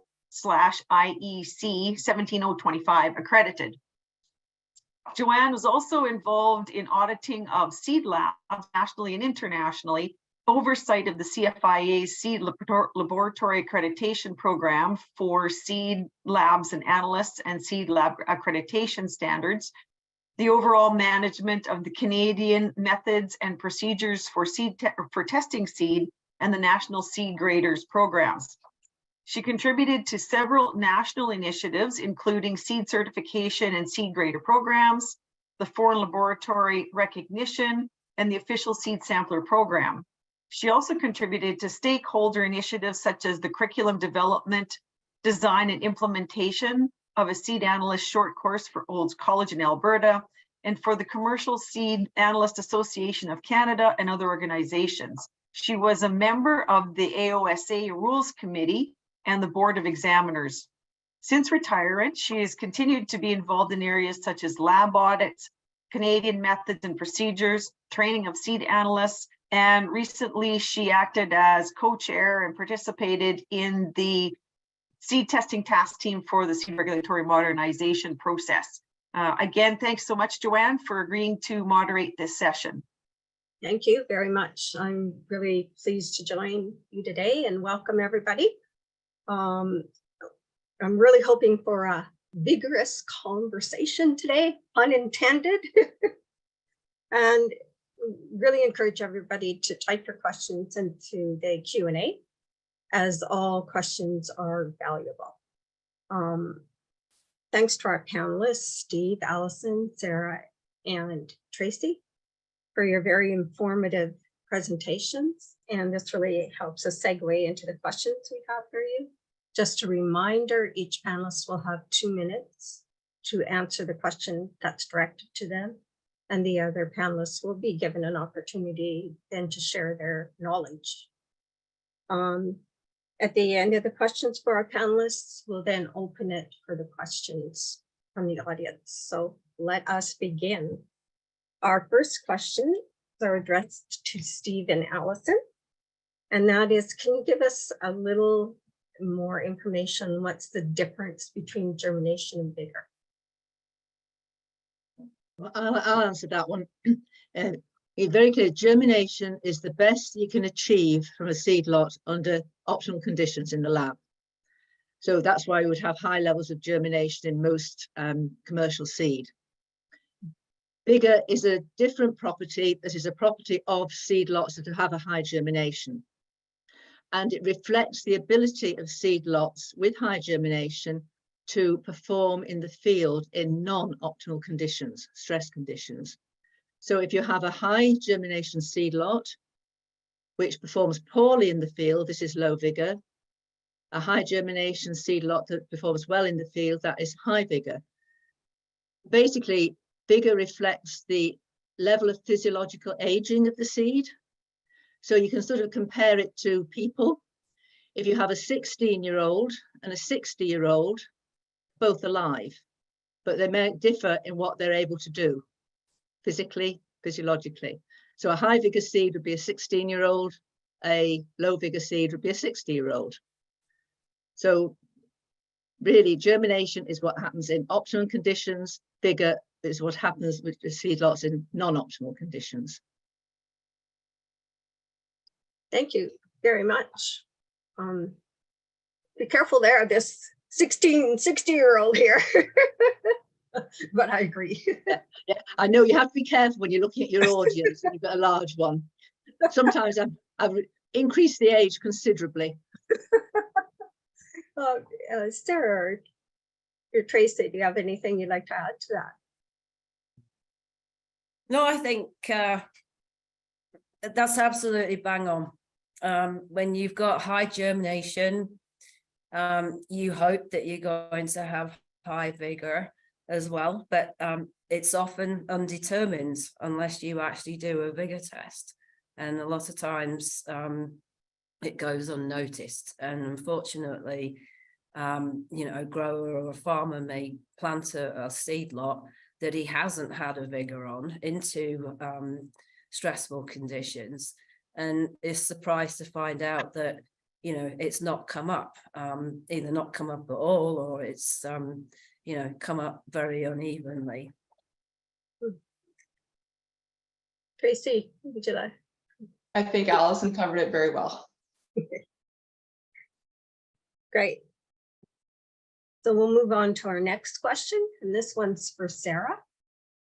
And it's how do environmental conditions during the growing season or storage impact vigor? A lot. In fact, I'd say that environmental conditions are the number one reason why seed can be affected, and with that the vigor can be affected. So I mean, obviously what we're looking for is in good conditions.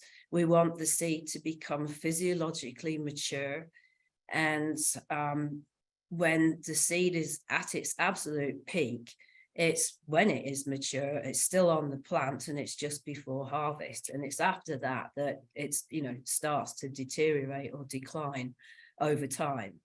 I think it's huge, and it depends on the region, and with environmental conditions, particularly if it's there's a lot of wet conditions during flowering, that can lead to a lot of disease pressure, and that's another factor that goes into vigor. So it does affect it in a big way.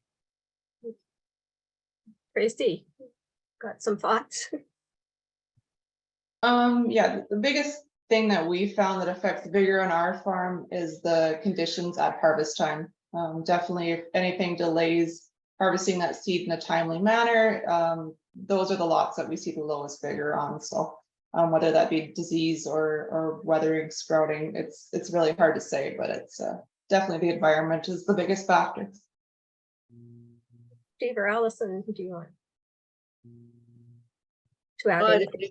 Yeah, I agree with those 2 points. But it might also be worthwhile saying that when seeds have been stored and they've been high quality seeds to go in to store originally, all seeds will age in store, even if their germination stays high. So when seeds are taken out of storage, they may have initially high germination and high vigor, but the germination may fall very quickly once they're removed from good quality store. But more importantly, the vigor will fall very rapidly before germination falls. So you have to be aware of the fact that though you may have stored seed well and they've got a high germination, when you take them out of store, they can deteriorate very, very quickly before they get to a farmer even. Thank you. And our next question is for Tracy. And it's, what time of year do you test for vigor? For example, before fertilization can take effect or after? Okay, yeah, when you're testing for vigor, I think the most important thing is that the sample that you're testing on represents what's going to be planted in the field that spring. So ideally you want to test it as close to springtime as possible. You want to make sure that any kind of dormancy that's been in that seed has been broken. And then also you want to make sure you're testing it on your clean sample and not your harvest sample, because that's ultimately what you're going to be selling to your customer. I do believe it is common practice for most labs to undergo procedures to try and break any dormancy that may still exist on the seeds. I'm sure Sarah could speak more to that, but I don't know if that's whether that's the same thing as letting it age in the bin and get cooled off appropriately. So definitely try and do that testing as close to spring as possible.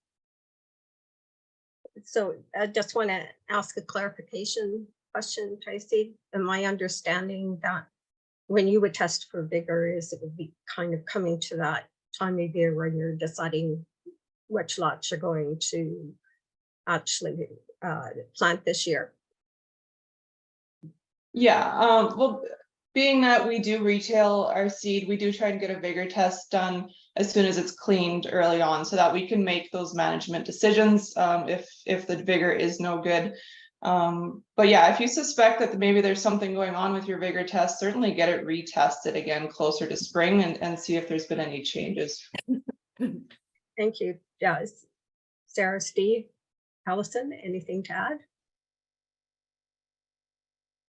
So I think the point that Tracy made was very good about getting the testing done when you've got your seed lot ready in storage or ready for sowing. The thing about dormancy, when you're testing in the lab, you do try to overcome any dormancy, but dormancy can be a confounding factor on the Vigour testing. So, but it's good to get them tested again at the different times, like Tracy said. Thank you. So you're up next, Steve and Allison. So, excuse me, what is the allowable variance for a seed lab results using the same Vigour test? So I'll take this one, and again, it depends on the Vigour test that you're going to use as to what parameters or the plus or minus percentages are. But if we use the radical emergence test as an example, in the ISTA rules, there are replicate tolerances. So, you know, you're doing things in replicate. So there's an allowed tolerance to be able to issue a proper result.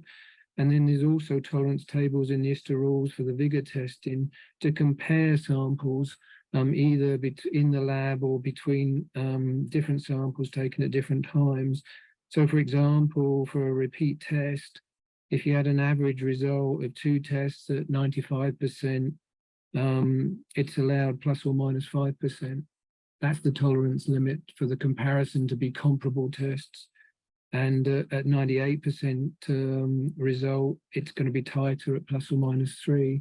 And this is the same philosophy within all the ISTA tests that have been validated, that there are tolerance tables and a structured way to compare replicates and also to compare results. Just another clarification. So you say tolerances for replicates or tolerances for all the tests. So the same would be there's tolerances for a germ test. Yeah, they're very similar. And so, you know, like for a 200 seed germ test, if you had a 95% result, you got limits a range of limits that are acceptable that produces that, and it's very similar for the Vigour test. And those tolerance tables are all standardized and in the ISTA rules. I might just add that, in fact, for controlled deterioration and accelerated aging, we use some of the same tables as in the germination tolerances, because for both those tests, we're using germination results. Sarah or Tracy, anything that you'd like to add? So the next question is for Sarah. How do you interpret Vigour tests results? So if I understand this, Joanne, is this how we would interpret the Vigour test and result to the customer? I assume that, yes. Okay. So most results are reported by percentage, with the exception of the electrical conductivity. And because there was some confusion around the way that the results were arrived at for the EC, there was a ranking put in place. So that's the P's are the only one that there's this ranking already in place. But with everything else, like the accelerated aging or the saturated cold, we report the results that we get, and reported as a percentage of the normal seeds that have gone through the stress test. And it is then up to, and these types of tests are generally done for large seed houses or multinationals.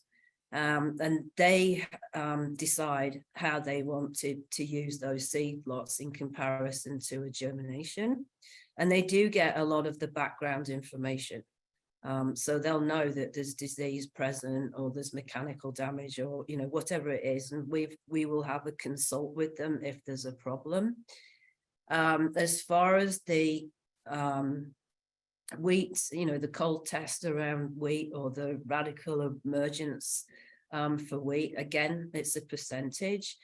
And the thing is, you've got to be able to discuss these result findings with your clients, because each Vigour test tells you something different, and it's drawing out a quality aspect of so one test will pull one quality aspect out, and another test will pull another one out. And generally, we're looking at seed that's gone through either a stress test or an aging test. So it's fairly not self-explanatory, but it's easy to understand once you've done the work several years in a row. Thank you. Steve, Tracy, Allison, anything that? It's worth saying that if you do a range of Vigour tests, all the Vigour tests will identify the same high Vigour and the same low Vigour lots. And it doesn't matter where you've given an aging, a stress test, or it's a part of a germination test. You'll always find that high Vigour lots are identified as different from the low Vigour lots. And this, I think, is why many seed companies will use several different Vigour tests on the same seed material, because it gives them confirmatory results. And therefore, they have more confidence, because the larger companies tend to be using the Vigour tests in their marketing and their storage decisions. So they want to be absolutely sure they've got the right answer. Thank you. Tracy, the next question's for you. And have you found that there is consistency and repeatability within the testing results? For the crops that we deal with, yes, I would say there is. But once again, your results are only as good as your sample. So you need to make sure that you have a consistent sampling method. And for us, we try to use the same lab and request the same tests on every sample, because you can't, it's only really good for comparing lots to each other. If you start getting one lot tested at this lab and another lot at a different lab, I don't think those results have a whole lot of value. But yes, I do find that there is consistency. Like I mentioned in my presentation, I do still struggle with the pulse crops a little bit more, but I don't quite have enough experience with that to know what's going on there. Thank you. Steve, Allison, Sarah, would something else you'd like to add to that? I think to get consistency, this is where the standardization of methods in different laboratories is important. I mean, you've highlighted that you always use one lab, that's fine. But if you had to use another lab, you might get different results, and they do the test slightly differently. So that's where standardization is important. Sarah, anything? Totally agree with what Alison said. And I think that's the confusion right now, is that some labs in Canada that are offering Vigour testing that aren't, part of AOSA or ISTA, are things that, perhaps, they've developed themselves and they've got really good history with it and it works. But, we often get compared to Lab B, or Lab C. And, it's important to mention that, the difference between a cool test and a cold test can be several degrees of temperature in testing, and it can make a huge difference. And if the customer doesn't know how the test is conducted, that 3-degree difference in a cool test compared to a cold test, it would be perhaps closer to the germination. It's not getting the same stress. So, this is where standardization, as Alison says, is really, really important. Okay. Thank you. Our next question is for Steve and Allison. what are the impediments to creating a standardized test for Vigour? So I know time's running short, so I try and keep the answers short. To build on what we've said before, is that to be standard within one lab is good, and I think Tracy's approach to using the one lab is a good one. But for ISTA and export, you have to be able to compare labs across the world. So it's that idea of having published methods and PTs and training. And I think there's some questions in the chat from the audience, is that to ensure that standardization and development, you need to train labs, train people, and have proficiency tests and things that mean things to your conditions in your areas. So again, it's the validation data, the things that take the time to produce that. Okay. I'm going to just jump into the next question for Sarah, because I think it's also segues into this one, and then the others on the panel have something that they would like to contribute to it. They can at that time. Sarah, how do you envision developing standardized methods with checks and balances in place to ensure that labs are compliant? Good question. So if we wanted to develop a standardized method, I think that we all agreed on that was a good one for Canada. Let's just use that as an example. I think this is where you bring all the analysts together and we put our heads together and we decide on, you know, what would work in their lab. Do they have the equipment and that kind of thing? And then we would take it to the field. That's if we, you know, did it as a group, as a collaborative. And, you know, as Steve says, probably, you know, 5 years of research would be involved. And then assuming, you know, it was correlating nicely with, you know, what happens year over year, then, you know, there's a process of taking this to the Vigour committee in ISTA and asking, you know, if we can do that work, I think.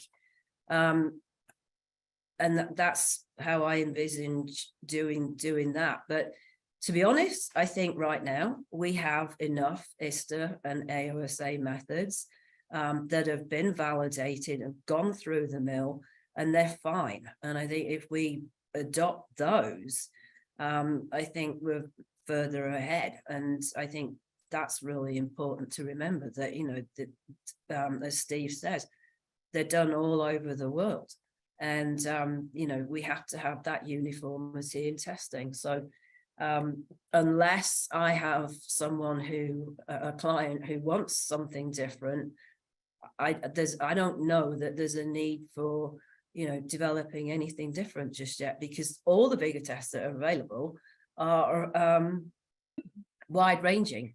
You know, that there's a different thing for every situation. Good, thank you. I'm just gonna keep going on because we're getting kind of strapped for time. Tracy, what actions would you take if the seed law doesn't pass the Vigour test, but is sufficient for Canada #1 grade by all the other regulated parameters? So I guess the first step is just trying to determine or identify what is causing that low Vigour. And if, you know, being that you're growing the seed on your own farm, you probably have a pretty good indicator already of what's going on there. And then can it be remedied? Is there ways that we can improve the Vigour? Maybe it just needs another pass through the cleaners. Maybe we need to be selling it with a seed treatment on. So just, yeah, there is always options. And then I guess finally, are there other good seed stocks available that we can draw from? Why sell a poor lot when I can just drive down the road and get a high quality lot from my neighbor, kind of thing? So in certain circumstances, it may mean just dumping the seed and replacing it with a better quality seed. These are all management decisions that you need to be making, and you can't make those decisions without a good quality Vigour test to base it off of. Okay, thank you. I'm gonna just go on to the next question. Sorry.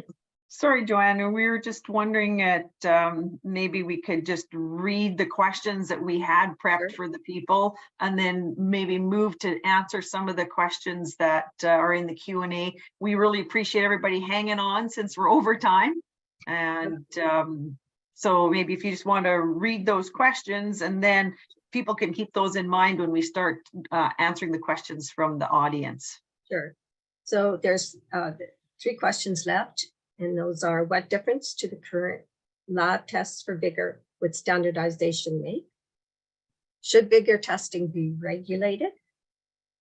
Do you think that there's value in doing a Vigour test on seed lots? Do customers ask for Vigour tests specifically? And how many years have you been doing Vigour testing as an added customer service? And is the expense worth it? And I think in some of your answers, you've answered most of these questions, really. So, you want to move on to? Sure, thanks, Joanne. Maybe we'll take some of the questions that were online. Rujing Wang, she had to leave early, but she did have some questions about, worst was, while using the international rules is a good start for Canadian tests, there might be gaps for Canadian crops such as wheat, barley, and canary grass. What would be an approach to develop more standard methods for Canadian crops? I mean, if I could jump in there, I think Rojing's points and a second question about the training, we've kind of mentioned, or Sarah mentioned, that if Canada decided that they wanted to, if you like, be a champion of a crop, that could be worked on within the International Seed Testing Vigour Committee, and it could be worked on within Canada as being participants to that. So I think if there's a need, that could be identified and then worked on and start that process, because it will take, 3 to 5 years to get a standardized method that has been proven to work in the field conditions in Canada. I don't know if you wanted to add to that, Alison, as well. Yeah, I think it's a very good point, Steve, because within the committee, we've got 15 people. So there's a limit who are working voluntarily on Vigour for ISTA, as well as their own jobs. So there's a limit to how much work we can do and the number of species we can cover. But if people are very keen to have a test developed on a specific crop, they can contact us. And if they are prepared to do some of the work, we can give advice and plans about how they can go about doing it. But we can't work on every crop that everybody is interested in, because it's a limit to the number of hours in the day.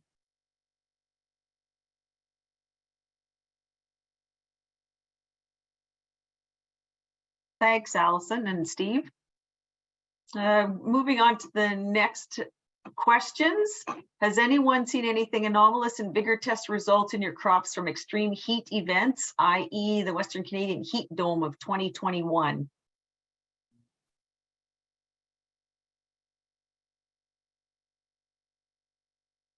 Somebody want to tackle that one? Sarah, since you were in the middle of all that stuff, do you have any anything to add to that question? Oh, yeah. Jennifer. Sorry. Go ahead.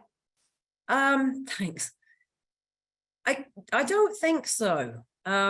Heat definitely has a huge impact on Vigour, especially while the seeds on the plant, and you will see seed shriveling and that kind of thing. But I don't remember ever seeing anything out of the norm. Not 2021. Okay, thanks. Next question then, from Jenny Seward, and it may have already been answered in a way. Question for variety test types. How many are there? Are there certain ones that are best suited to types of crops? Could I put a little word into that? Of course. I say, well, if you're talking about what I'd call grain legumes, peas, soybean, chickpeas, cowpeas, etc., any species that has a large living cotyledon, conductivity is the best. If you want to think about a test that has the widest applicability, I say the radical emergence test. And that has got the greatest potential for being applied to a very wide range of crops, because we've seen publications where it's been applied to many vegetable species, forage species, cereals, and also, excuse me, flower species. So that if I was going to develop any test for a new species, I'd always work first on radical emergence, because it's quick, it's easy, because you just use the same procedures as a germination test, and therefore people can very quickly develop it and use it. Thank you, Alison. I missed the second question by Rojing. Standard method is one of 3 components of testing uniformity. How to address training on lab performance with standard monitoring as other tests with accreditation requirement. Did you already answer that, Steve? In a way, I tried to, Laurie, to say I totally agree with Rojing that you need labs to be involved to have uniformity. One of the challenges for ISTA is its worldwide reach, so that the proficiency tests go worldwide. But at the moment, the Canadian MMP and CFIA do a great job of providing proficiency tests for the regular germination tests and purity and percent other seeds. Whether CFIA could do that for Vigour tests in the future is debatable, because is it in seed regulations or is it going to be in seed regulations? So who has the mandate to arrange and pay and arrange that training and PTs? So that could be a bigger question for another time. But certainly you can have standardization of methodologies, and ISTA can try and help with that, and people agree in what they're going to follow. There are cold tests and other methods that people use, and then training and workshops and discussion forums like this can help the labs develop what the end users and people and the farmers and the growers need as well. Thanks, Steve. There's a question from Morgan Webb for Alison. Western Canada has high seed dormancy. Could radical emergence be changed to add a dormancy breaking step? I suspect is what we're going to have to do. It's not something that we've looked at yet, because we've published radical emergence for wheat, but non-dormant wheat, because it was actually developed in an area of the world where dormancy doesn't exist. But we've had a little bit of a look at it, but I think it's something we really need to focus on, is how we include a dormancy breaking step into radical emergence. Might be included. It might have to be considered after dormancy's breaking has occurred and in the time after that, but it's something we have to work on. Okay, thank you. Our final question comes from Michael Shuchuk, who is the gentleman who kind of started this whole conversation by resolution at the CSG AGM last year. 3 to 5 years of testing to come up with a standardized method seems extreme. As it was mentioned, any Vigour test type will identify a high Vigour lot and a low Vigour lot. This is all we need. Hopefully labs could agree on a method and go. I don't think we need to start from scratch here. Well said. Good question. I think we have the tools and we've got the experts that are working, for us. Alison has always been a huge resource for us and has developed many tests that we're working on today. We don't need to reinvent the wheel. And I just believe in standardization. And I think through that, we're doing our customers a service, because there's a lot of confusion out there with all the different tests that are available that haven't been standardized. Thanks, Sarah. I guess there's a Joanne. Did you want to take up again with the closing comments? Sure.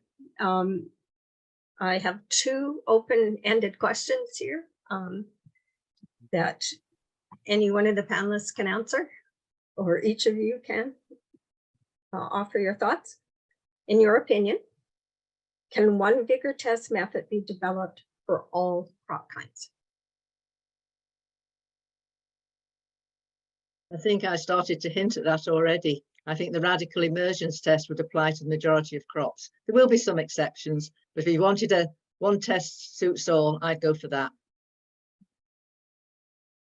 And any other comments? Give me one good reason why we should or should not have the standardized Vigour testing in Canada. Want me to repeat it? Maybe I could go for that one, Joanne. And for me, ISTA is all about uniformity in testing worldwide and quality assurance. So I have to say for Canada, who was a founding member of ISTA, that having standardized approach and standardization in testing would be good. Whether you have to put it in regulation, I'm not convinced you should be putting it in regulation, but I think you can come up with a standardized approach and standardized methods that the labs can use and agree on. Okay, thank you. For my part, I just want to thank each of the panelists for sharing your knowledge and your thoughts with us and helping us all to have a better understanding about Vigour testing and the challenges we face with it. Thank you very much, and thank you for having me.